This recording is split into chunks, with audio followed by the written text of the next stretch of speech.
Hello everyone. I thought I'd do something a little bit different today. I thought I'd do a video today about how to protect yourself from crime, how to make yourself maybe less of a victim, and maybe the steps you can take around your home, and how to carry yourself maybe out and about in the real world to maybe make yourself less of a target, and what to do if you are a victim of crime. So I thought I'd give you some of my own insight and tips to start with, and then maybe have a little look through the internet and see what the internet has to offer as well. So a lot of my crimes were against criminals and drug dealers and things like this. So these were seen as people that I thought deserved it, possibly, or were asking for it. So this isn't going to be some sort of video about how to protect yourself from someone like me, but possibly just your everyday person on the street. So it'll be aimed something towards that. So in my area especially, and I know in a lot of areas at the moment, sort of burglaries and domestic burglaries are a real problem. And locally to me, we had a problem with there was a few weeks when people were finding that people were just coming into their back garden at night and trying the back door and trying door handles and things like this. So what we did is we had to make sure that obviously our back gate and our back garden was secure. And what I did personally as well is I put up signs saying beware of the dog, that sort of thing, because it may not put everyone off, but just that little thing, just a simple little sign, making someone think that there's a big dog behind the fence, may just put a percentage of those burglars off. Because I can guarantee you, even if you haven't seen people, there are people out there walking the streets every day, looking for targets, looking for open windows, easy access to back gardens and gates, things like this. So yeah, I can guarantee you, at least once a week, someone's walked past your house and just surveyed it out the corner of their eye, looking to see if it was easy to get into or not. So just be careful, and obviously don't be too paranoid, but just make sure you're doing enough to protect yourself in this sense. So I would recommend obviously, again, putting up a little sign, beware the dog, something like that, a big Doberman lives here or something like that. Good lighting in the gardens, front and back. That's always going to put someone off. If as soon as you walk onto your driveway, then all the lights come up. Now, don't think that that's going to completely put someone off, because at 3-4 in the morning, you're probably not going to see those lights come on. And let's face it, anyone who's got one of those motion sensor lights knows that pretty much it goes off every time a fucking badger walks past your house.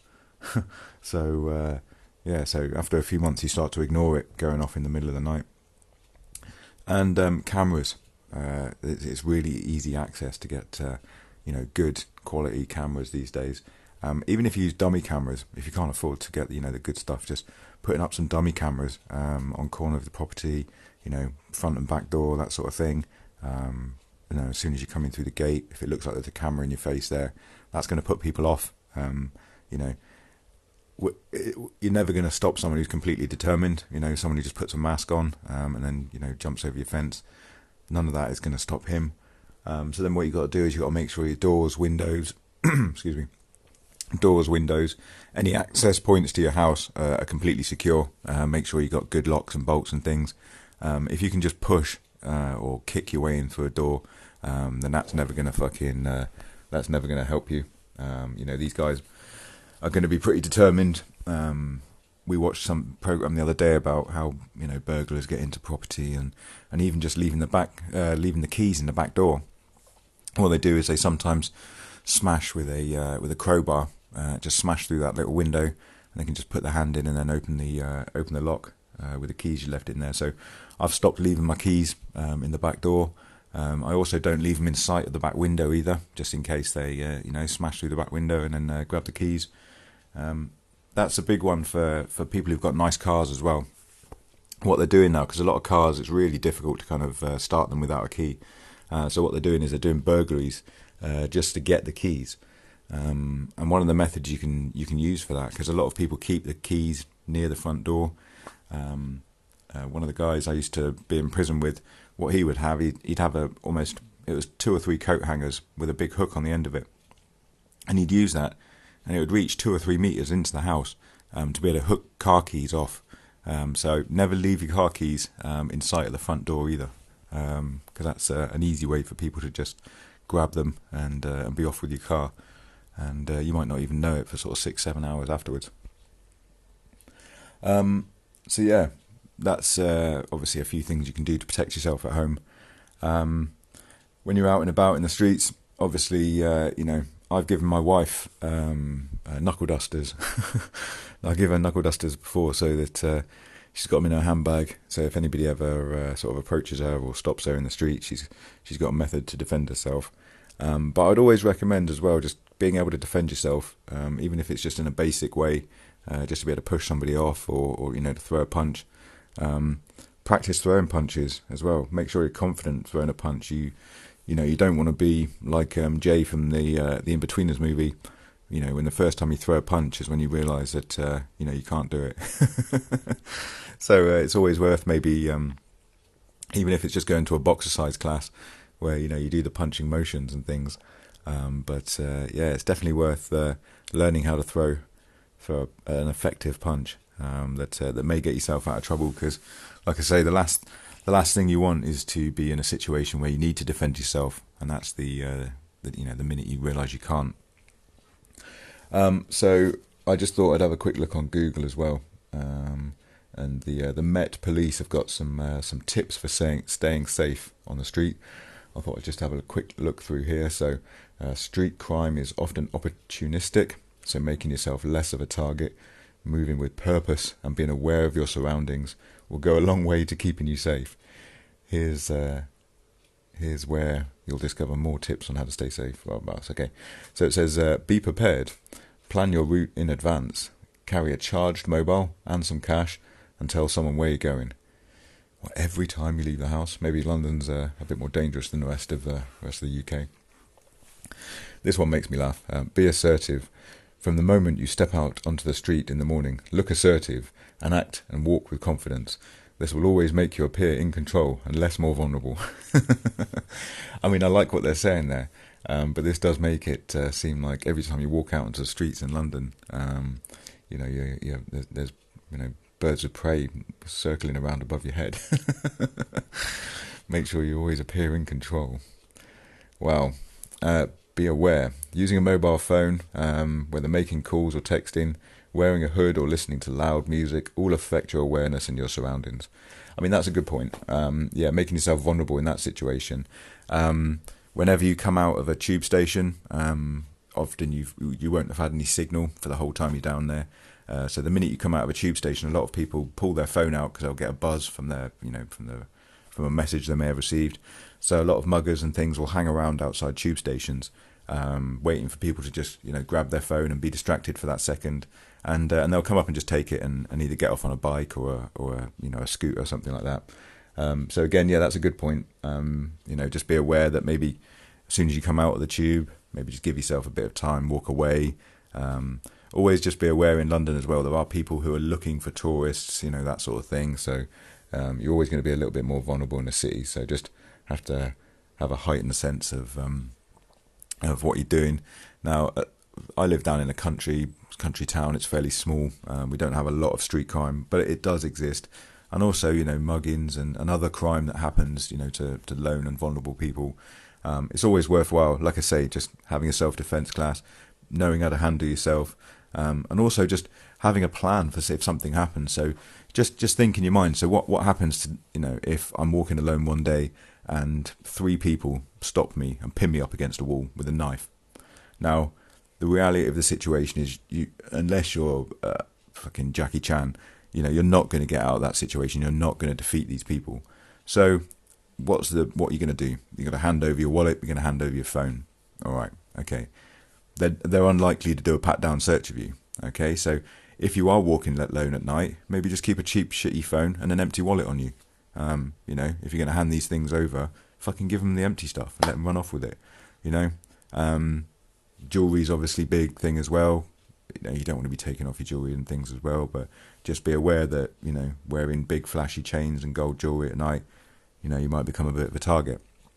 But, a dummy wallet, dummy phone, what's the harm in that? Just have a plan. Just hand this shit over. You don't have to, you don't have to try and fight these people off. There's no shame in getting fucking robbed. It happens to fucking people all the time. But yeah, at least just have a plan for when it happens. The next thing that the police say, here we go. Yeah, keep your valuables, including your mobile phone and other devices and jewelry, hidden. It's good advice. Go against the flow. When walking on the pavement, always face oncoming traffic, and it will make you appear on two wheelers to ride up from behind. Yeah, that's a good point. Also, be aware of anyone who's approaching from ahead of you. Trust your instincts. Try and avoid walking alone at night, in parks or streets, blah, blah, blah. Yeah, there's a lot of... Try and stay places where there's a lot of CCTV. Now, the good thing about CCTV is when you do get murdered, they'll be able to have video of the people doing it. Yeah, it seems quite reactionary, but it doesn't seem to stop anything. You'll still get a lot of crime happening with CCTV. Walking alone at night, that's a big one. That girl that was murdered in London recently, attacked and murdered, it was a fucking police officer that did it. And she walked through a park. Now, that's not to say that's her fault, and I don't know the park, so that park could be really well lit. It could be a normal route for people to walk at night. It might be quite safe and things, but, I don't know. It just seems bizarre that you'd walk through a park at night. She must have felt confident in doing it, but it just seems it's just bizarre. But yeah, always just try and get a taxi or an Uber if you can, and maybe don't make yourself in this position where you at 1-2 in the morning you're coming home on your own.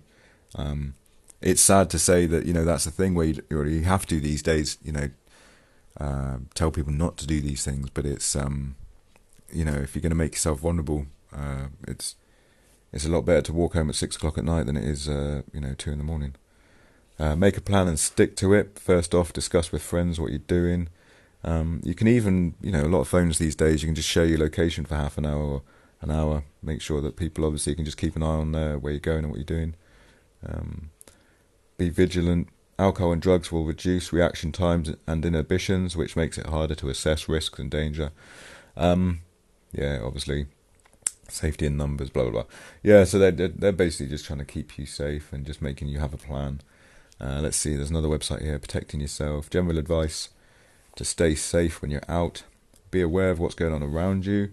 Don't flash your vulnerables, mobile or money. Always plan your journey. Well, planning your journey isn't going to help you if it's a shit plan. Don't flash your valuables. Now, I don't know if anyone remembers Donald McIntyre. He used to do like investigative journalism.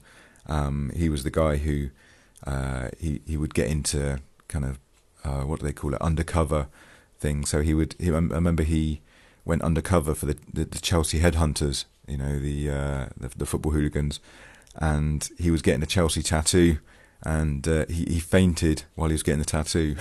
that's how not tough this guy is. But he does some great things, and actually some of the work he's done has put him and his family at risk.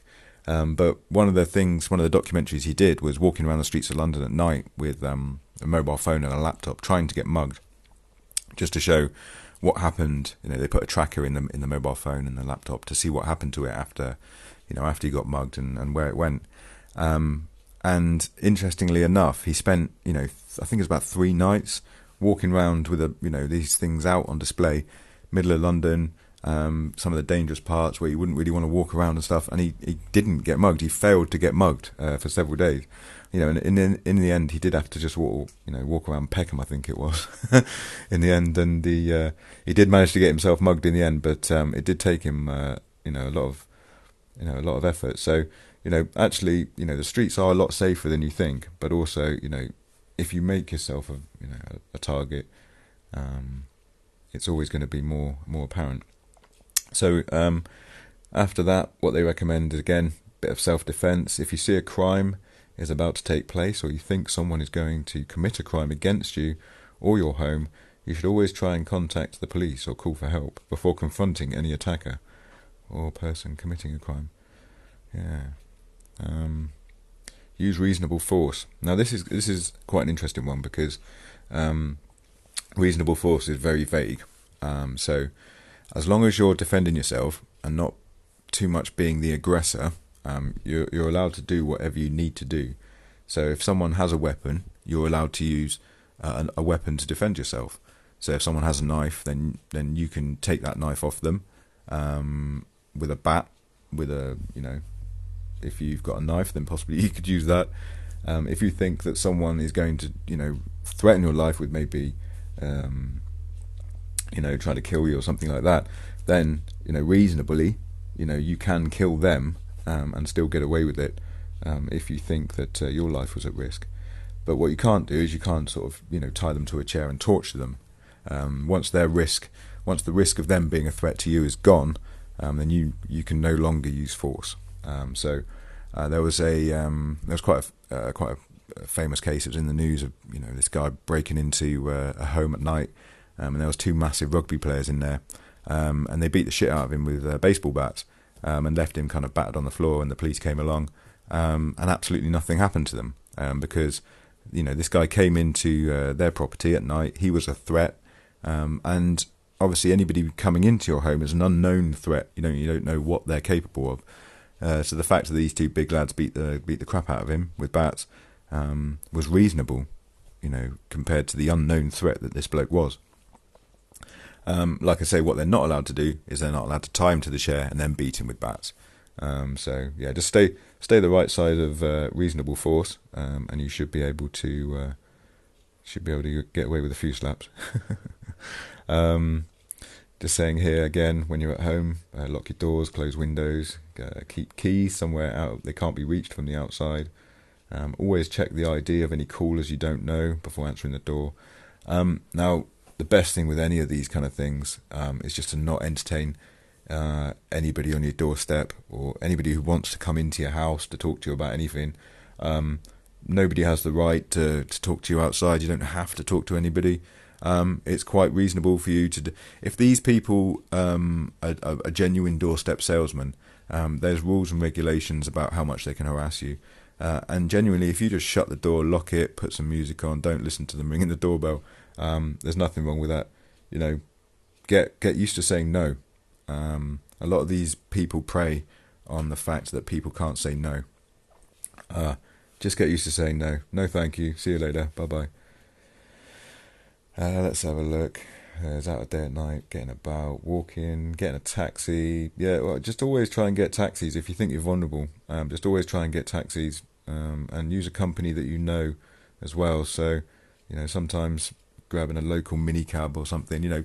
Again, taxi drivers. You had that War Boys guy. He was a taxi driver in London. So he got done for loads of attacks on women. So, obviously, taxis aren't, the most secure thing sometimes, but obviously just use a well-known, reputable taxi company to keep yourself safe. Now, here's one. It also gives some information about protecting yourself on holiday from crime, and I won't go too much into that. It's not massively relevant, but it did just remind me of one of Matt Price's stories. Now, I bring up Matt Price often because he's the reason that I'm even doing these podcasts. He came to interview me one day, and people seem to be interested in listening to me talking about these stories. So that's why I do them. So I'm always trying to send people his way if I can. Now, one of his stories was about when he went over to Turkey to do a season of comedy shows for a few resorts, and he ended up getting caught up in a hilarious story with criminals. So I'm going to put the link to that in the description because it's brilliant. It's a great story. And I'm also going to put the link to another podcast that I've been listening to who talks about life in prison and also, crimes in London. He was part of the Peckham boys, a gang in South London who robbed security boxes and things. He's got a great insight in doing that, and also, he doesn't glamorise any of it too much. He's a bit like myself, in the sense of talking about it honestly and not wanting to get people into it. So it's big Big Ego Media. So I'm going to put the links into the descriptions for both of those if you want to give them a view. Have a look at that. So, thank you very much for listening. It was just a quick one today about, basically how to protect yourself from crime, and what the internet says. So the main points: be confident, learn to defend yourself. You don't want to be in a position where you need to defend yourself, and that's when you realise you can't. And always just do your best to present yourself not as a victim or as a target. So it's sad to say that we do live in a world where, you have to take these preventative measures, but, not talking about what you've got, not showing off what you've got, and just defending what you've got will help you not be one of those statistics.